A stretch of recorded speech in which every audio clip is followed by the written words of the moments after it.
Students नमस्कार आप सबका स्वागत है एक बार फिर से self study help YouTube channel पर, आपके अपने यूट्यूब चैनल पर। स्टूडेंट्स हम पढ़ रहे थे क्लास 11th में हॉर्नबिल का सबसे पहला chapter the portrait of a lady. The portrait of a lady में मैंने आपको लगभग 50% पढ़ा दिया था, और चूँकि वीडियो लंबा हो रहा था इसलिए मैंने डिसाइड किया कि 20 से 25 मिनट 20 से 25 मिनट का वीडियो बनाऊंगा। बहुत ज़्यादा लंबा वीडियो आपके लिए मैं नहीं बनाऊंगा। तो इस वीडियो में उस चैप्टर के बचे हुए पैराग्राफ को हम लोग एक्सप्लेन करने जा रहे हैं, हम लोग पढ़ने जा रहे हैं। ठीक है, तो आइए शुरू करते हैं। यहाँ तक हो चुका था, इसके आगे मैं आपको एक्सप्लेन कर रहा हूँ। When I decided to go abroad for further studies, जब मैंने विदेश जाने का डिसीजन लिया अपने फर्दर स्टडीज़ के लिए, I sure my grand mother would be upset. जब मैंने विदेश जा कर के, दूसरे देश जा कर के अपनी फर्दर स्टडीज़ यानी आगे की पढ़ाई करने का निर्णय लिया, तो इस निर्णय से मेरी जो दादी माँ थी वो अपसेट हो गई, दुखी हो गई। I would be away for 5 years, मैं 5 सालों के लिए बाहर जा रहा था। And her age one could never tell, और उनका एज बहुत ज़्यादा उसी समय था। But my grandmother could, लेकिन मेरी ग्रैंड मदर जिंदा रह सकती थी। She was not even sentimental, वो सेंटिमेंटल भी नहीं थी, यानी भावुक भी नहीं हुई। She came to leave me, वो मुझे छोड़ने आई at the railway station, but did not talk or show any emotion. Railway station पे वो मुझे छोड़ने आई, लेकिन कोई भी बात उन्होंने मुझसे नहीं की और कोई इमोशन यानी भाव मुझे नहीं दिखाया। हर लिप्स मूव्ड इन प्रेयर, उस समय भी उनके होठ प्रेयर के लिए हिल रहे थे, प्रेयर कर रहे थे। Her mind was lost in prayer, उनका दिमाग भी प्रेयर में ही था। Her fingers were busy telling the beads of her rosary, जो मानके की माला उनके उंगलियों में थी वो उसी में फिसल रही थी। Silently she kissed my forehead, उन्होंने मेरे ललाट को, मस्तक को चूमा। And when I left I cherished the most imprint as perhaps the last sign of physical contact between us. उस समय मैंने उनके और अपने कॉन्टैक्ट को लास्ट टाइम महसूस किया। लास्ट टाइम मेरी दादी माँ ने मुझे छुआ था। But that was not so, लेकिन ऐसा नहीं था। After 5 years I came back home and was met by her at the station. 5 साल बाद मैं लौट करके आया तो मुझे एक बार फिर से अपनी दादी माँ से मिलने का सौभाग्य प्राप्त हुआ, यानी कि मेरी दादी माँ 5 सालों बाद भी जिंदा थीं। जबकि मैंने उनके ज़िंदा रहने की आशा नहीं की थी, क्योंकि जब 5 साल पहले वो मुझे रेलवे स्टेशन पर छोड़ने आई थी तभी भी वो बहुत बूढ़ी थी, और ये इस बात की कोई गारंटी नहीं थी कि 5 साल बाद मैं जब लौट करके वापस आऊँगा तो उनके दर्शन मुझे होंगे। लेकिन मैं भाग्यशाली था, सौभाग्यशाली था कि मेरी दादी माँ 5 साल बाद भी जीवित थी। She did not look a day older, और कमाल की बात यह थी कि वो एक दिन भी बूढ़ी नहीं लगती थी। यानी 5 साल पहले जो उनका चेहरा था लगभग वैसा ही चेहरा 5 साल बाद भी मुझे रेलवे स्टेशन पर दिखा। She still had no time for words, उनके पास अभी भी बात करने का समय नहीं था। While she clasps me in her arms, जब उन्होंने मुझे अपने बाहों में भरा तो भी वो अपना प्रेयर रिसाइट कर रही थी, तो भी वो अपना प्रार्थना बुदबुदा रही थी। Even on the first day of my arrival, और मेरे 5 साल बाद वापस आने के पहले दिन, her happiest moment were with the sparrows, वो सबसे अधिक खुश थी तो गौरैयों को दाना खिलाते समय वो खुश थी। She fed longer and with frivolous rebukes, उन्होंने लंबे समय तक चिड़ियों को दाना खिलाया, ठीक है, विद द फ्रिवुलस रिब्यूक। फ्रिवुलस रिब्यूक का मतलब है झूठ मूठ में डांट फटकार। जब हम किसी को डांटना नहीं चाहते तो हम झूठ मूठ में उसको दिखाने के लिए डांटते हैं। उसी दिखाने के लिए डांट को क्या कहते हैं? फ्रिवुलस रिब्यूक कहते हैं। इन the evening a change came over हर, शाम के समय उनके अंदर एक चेंज आया, परिवर्तन आ गया।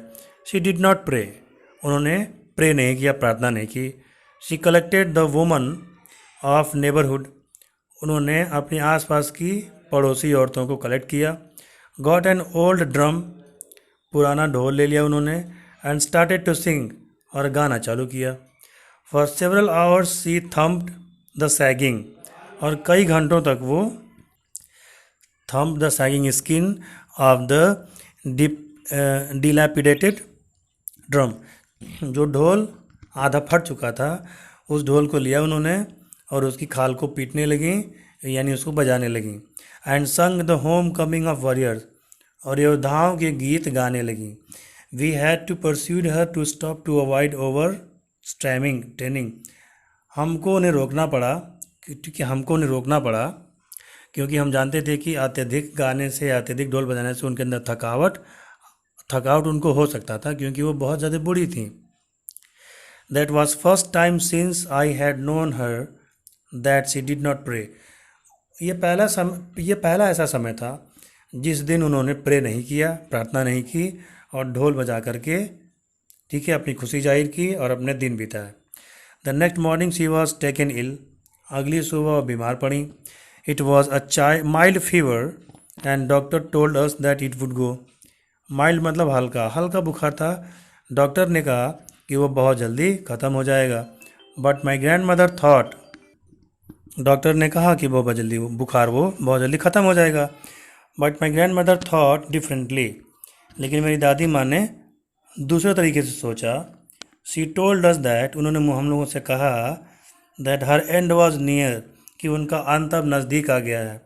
She did that since only a few hour before the close of the last chapter of her life, उन्होंने कहा कि मेरा अंत नज़दीक है, मुझे बुलावा बहुत जल्द आने वाला है और ये मेरे जीवन का अंतिम अध्याय चल रहा है। She had omitted to pray, उन्होंने प्रे करने की इच्छा की। She was not going to waste any more time talking to us, अब वो हम लोगों से बात करने में अपना समय बर्बाद नहीं करना चाहती थी। उन्होंने प्रेयर करने के लिए इच्छा जाहिर की। वी प्रोटेस्टेड, हम लोगों ने इस बात का विरोध किया, क्योंकि उनको बुखार था, उनकी तबीयत सही नहीं थी और प्रे करना इस टाइम अच्छा नहीं था। But she ignored our protest, लेकिन उन्होंने हम लोगों का जो प्रोटेस्ट था वो क्या कर दिया, इग्नोर कर दिया। शी ले पीसफुली इन बेड, वह बिस्तर में शांति से लेट गईं। Praying and telling her beads, और अपनी माला लेकर के प्रे करने लगी। Even before we could suspect, जब तक हम संदेह कर पाते, हर लिप्स स्टॉप्ड मूविंग, उनके होंठ हिलने बंद हो गए। And rosary fell down from her lifeless finger, और माला उनके उंगलियों से छूट करके गिर गई। A peaceful pallor spread on her face and we know that she was dead, एक अजीब सी शांति उनके चेहरे पर छा गई, पीले चेहरे पे, और हम लोग को पता चल गया था कि वो मर चुकी हैं। वी लिटर हर ऑफ द बेड, हम लोगों ने उनको बेड से उठाया एज इज कस्टमरी, जैसा कि रीति रिवाज था। Laid her on the ground, उनको ज़मीन पर लिटाया। Covered her with red shroud, उन पे चादर चढ़ाई गई, यानी उनको ढका गया। After few hours of mourning, कुछ समय तक, मॉर्निंग मतलब रोने गाने के बाद, we left her alone to make arrangements for her funeral, तो हम लोग अरेंजमेंट करने लगे, व्यवस्था करने लगे, फ्यूनरल मतलब अंतिम संस्कार की। In the evening we went her room with a crude stretcher to take her to cremated, तो बांस का जो वो स्टेज बनाया जाता है, जो चिट्ठी बनाई जाती है, उसको हम लोग उनके रूम पे ले गए और उनको आगे की प्रक्रिया के लिए हम लोग तैयार किए। द सन वॉज सेटिंग, सूरज डूब रहा था, and had lit her room and veranda with blaze of golden light, और सूरज जब डूबता है, ठीक है, तो उसकी रोशनी कम आती है, लेकिन उस टाइम उनके कमरे में एक अजीब सा प्रकाश फैला हुआ था, गोल्डन लाइट की तरह वो फैला हुआ था। We stopped halfway in the courtyard, हम लोग आंगन में रुक गए। All over the verandah and in her room, right up to where she lay dead and still wrapped in the red suit, वरांडा में वो अक्सर बैठी रहती थीं और वहीं पे अपने गौरैयों को खाना खिलाती थीं, अपनी पूजा पाठ करती थी, अपना प्रेयर करती थीं। वो पूरा माहौल जीवंत हो उठा था। देयर वॉज नो चर्पिंग, हालांकि हजारों की संख्या में गौरैया उस आंगन में मौजूद थीं, लेकिन कोई चिरपिंग नहीं थी।